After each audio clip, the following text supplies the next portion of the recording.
You know, every great company, every big project, it all starts with this amazing vision, right? But the real question is, how do you actually make it happen? Today, we're going to unpack the exact strategies that bridge that huge gap between a brilliant idea and a real-world victory. So let's talk about something I'm sure we've all felt. It's what I call the vision-reality gap. This is that frustrating place where your big, exciting plans slam into the messy truth of everyday work. You know, competing priorities, not enough resources, and just simple human friction. It's a gap that can absolutely swallow up even the best ideas. Just think about your own team for a second. You kick off a project with these incredible, game-changing goals. Everyone's excited. But doesn't it sometimes feel like somewhere between that first big meeting and the end of the quarter, that initial spark, that clarity, it just kind of fizzles out? And this slide? Man, it just nails that feeling, doesn't it? On the left, you've got the grand vision. It's innovative, it's seamless, it's going to lead the market. But on the right, you have the team's daily reality, which is often just confusion, frustrating delays, and processes that seem to fight you every single step of the way. And let me tell you, that's not just a morale killer, it's where strategy goes to die. So what do we do? How do we build a bridge over this divide? Well, it's not about just working harder or longer hours. It's about working smarter, with the right strategy and the right framework to actually light the way. And really, this is what it's all about. This quote here from the source material just hits it right on the head. See, success isn't just about having a cool vision. It's about making that vision tangible, something you can actually track and measure.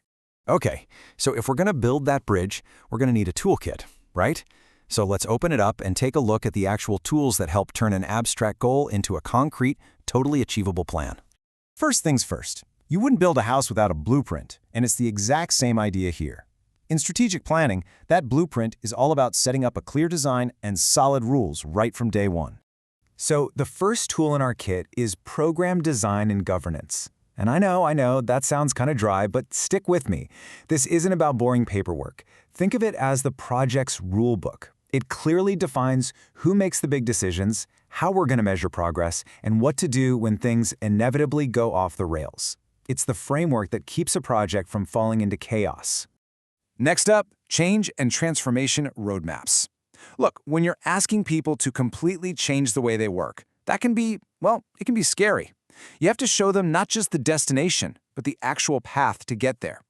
A good roadmap breaks a huge, intimidating change into small, manageable steps. That helps cut down on fear and builds real momentum. All right, so you've got your blueprint, you've got your roadmap. Now it's time to fine-tune the engine. And when I say engine, I'm talking about your team and the daily processes they use to actually get the work done. And this next tool, workflow optimization, this goes right back to that inefficiency problem we talked about. This is all about finding the hidden friction in your day-to-day work. You know, is there that one person who has to approve absolutely everything?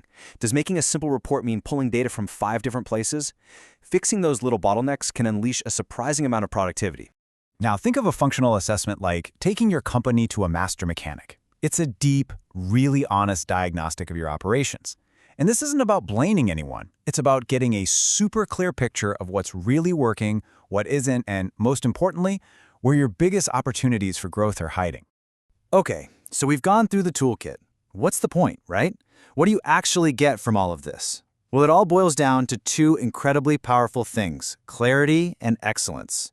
Because at the end of the day, leaders aren't just looking to buy some services. They're investing in real, tangible results. The goal is actually pretty simple. Get clarity, so everyone on the team knows the mission, and then achieve operational excellence so that mission gets done brilliantly. And check this out. This table makes it super clear how everything connects. That solid program design and governance we talked about, that leads directly to clarity. Smart workflow optimization, that builds your path to operational excellence.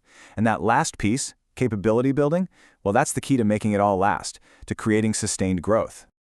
But hold on, because here's a really, really important point that separates the good from the great.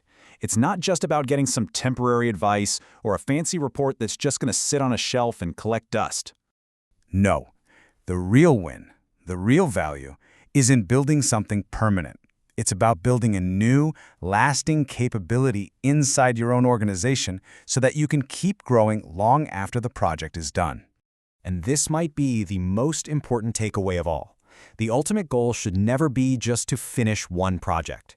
It should be to equip your own people with the skills, the processes, and the mindset to drive that growth themselves, for the long haul. In other words, you're not just hiring someone to build one bridge for you, you're learning how to build your own bridges from now on. So I guess the question I want to leave you with is this. Is your organization's vision just an inspiring idea that sounds good on paper? Or is it actually supported by a durable structure, a strategy that's not just designed for one win, but is truly built to last?